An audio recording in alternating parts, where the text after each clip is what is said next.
Module number 3, question number 5, section of solids question ആണ്. A hexagonal pyramid, side of base 25 mm and altitude 70 mm long, rest with its base on HP with two of its base side parallel to VP. It is cut by a section plane perpendicular to VP and inclined 45 degree to HP and passing through the axis 15 mm from the base. Draw the sectional top view and true shape of the section. Two of its base side parallel to VP and resting on HP എന്നാണ് തന്നിരിക്കുന്നത്. അപ്പോൾ ഈ സൈഡും X Y line പാരലായി വരുന്ന രീതിയിൽ വേണം hexagon വരയ്ക്കാൻ. പെർപെൻഡിക്കുലറായിട്ട് വരുന്ന രീതിയിൽ ഹെക്സഗൺ വരച്ച് കഴിഞ്ഞാൽ ആൻസർ തെറ്റാണ്. അത് ക്ലിയർ ആയിട്ട് പ്രോബ്ലം തന്നിട്ടുണ്ട്. Two of its base side parallel to V P. അങ്ങനെ ഹെക്സഗൺ കംപ്ലീറ്റ് ചെയ്യുക. ടോപ്പ് വ്യൂവിൽ O A, O B, O C, O D face edges ഒക്കെ ജോയിൻ ചെയ്യുക. ഫ്രണ്ട് വ്യൂ കംപ്ലീറ്റ് ചെയ്യുക. സെക്ഷൻ പ്ലെയിൻ തന്നിരിക്കുന്നത് ഇൻക്ലിനേഷൻ വിത്ത് എച്ച് പി ആണ്. അതുകൊണ്ട് front വ്യൂവിലാണ് section line കാണുക. അത് പാസ് ചെയ്തിരിക്കുന്ന പോയിൻ്റ് ഇവിടെ ശ്രദ്ധിക്കുക. യൂഷ്വലി അപ്പെക്സ് എന്നുള്ള ഡിസ്റ്റൻസ് ആണ് തരാറുള്ളത്. ഇവിടെ തന്നിരിക്കുന്നത് 15 mm ഫ്രം ബേസ് എന്നാണ്. അപ്പോൾ ആക്സിസിൽ ബേസിൽ നിന്ന്, അതായത് ഇതാണ് ഫ്രണ്ട് വ്യൂവിലെ ബേസ്, 15 mm മുകളിലായിട്ടൊരു പോയിന്റ് ലൊക്കേറ്റ് ചെയ്ത് അതിലൂടെ ഒരു ഹൊറിസോണ്ടൽ ലൈൻ വരച്ചിട്ട് 45 ഡിഗ്രി ലൈൻ ഈ ഡയറക്ഷനിലേക്കോ ഓപ്പോസിറ്റ് ഡയറക്ഷനിലേക്കോ വരയ്ക്കുക. ദെൻ സെക്ഷൻ പോയിൻറ്റ്സ് കാണുക. ഇവിടെ ഒരു പോയിൻ്റ് ഉണ്ടാവും, ഇവിടെ രണ്ട് ലൈനിലുള്ളതും 2 പോയിൻ്റ് ഉണ്ടാവും, ഇവിടെ പോയിൻ്റ് ഉണ്ടാകില്ല, ആക്സ് ആണ്. ഇവിടെ 2 ലൈൻസ് ഉള്ളതുകൊണ്ട് 2 പോയിൻ്റ് ഉണ്ടാവും, ഇവിടെയും 2 പോയിൻ്റ് ഉണ്ടാവും. ദർഫോർ ടോട്ടൽ 1 2 3 4 5 6 7 പോയിൻറ്റ്സ് കാണാൻ പറ്റും.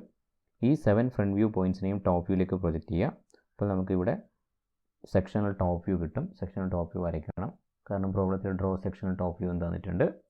അടുത്തത് ട്രൂ ഷേപ്പ് വരയ്ക്കണം. ട്രൂ ഷേപ്പ് വരയ്ക്കാൻ വേണ്ടിയിട്ട് സെക്ഷൻ ലൈനിന് പാരലായിട്ട് ഒരു ലൈൻ കൺസിഡർ ചെയ്ത് അതിലേക്ക് പെർപെൻഡിക്കുലർ ലൈൻസ് വരയ്ക്കുക ഈ 1 to 7 പോയിൻറ്റ്സ് നിന്നും.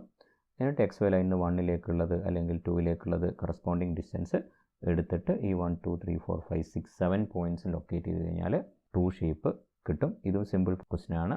സിമിലർ ടൈപ്പ് പ്രോബ്ലം നമ്മൾ ഓൾറെഡി ചെയ്തിട്ടുണ്ട്. Pentagonal pyramid. ഇവിടെ മാർക്ക് ഡിസ്ട്രിബ്യൂഷൻ യൂഷ്വലി വരാറ് ഫസ്റ്റ് സ്റ്റേജിന് 5 മാർക്കായിരിക്കും. അതായത് ടോപ്പ് വ്യൂ ഫ്രണ്ട് വ്യൂ വരയ്ക്കുന്നതിന് 5 മാർക്ക്, സെക്ഷൻ ലൈൻ ലൊക്കേറ്റ് ചെയ്തതിന് 3 to 4 മാർക്ക് വരെ കാണാറുണ്ട്.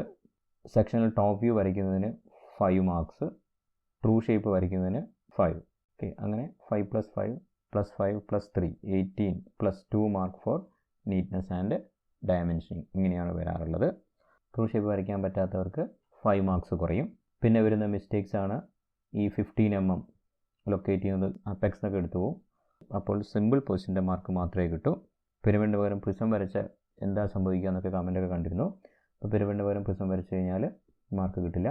ഈ ഹെക്സഗണിൻ്റെ മാർക്ക് തരാം, അതായത് 5 മാർക്കിൻ്റെ പകുതി തരാം. ഈ എഡ്ജ് പാരലിന് പകരം എഡ്ജ് പെർപെൻഡിക്കുലറായിട്ട് വരച്ചവരുണ്ടാവും. സിമ്പിൾ പൊസിഷൻ്റെ മാർക്ക് കിട്ടില്ല. സെക്ഷൻ ലൈൻ ലൊക്കേറ്റ് ചെയ്തതിൻ്റെ മാർക്ക് കൊടുക്കാം, കൊടുക്കാതിരിക്കാം.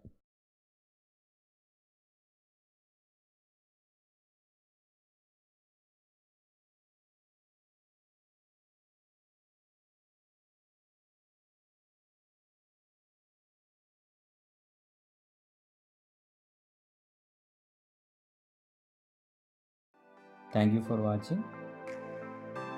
Please like, share and subscribe.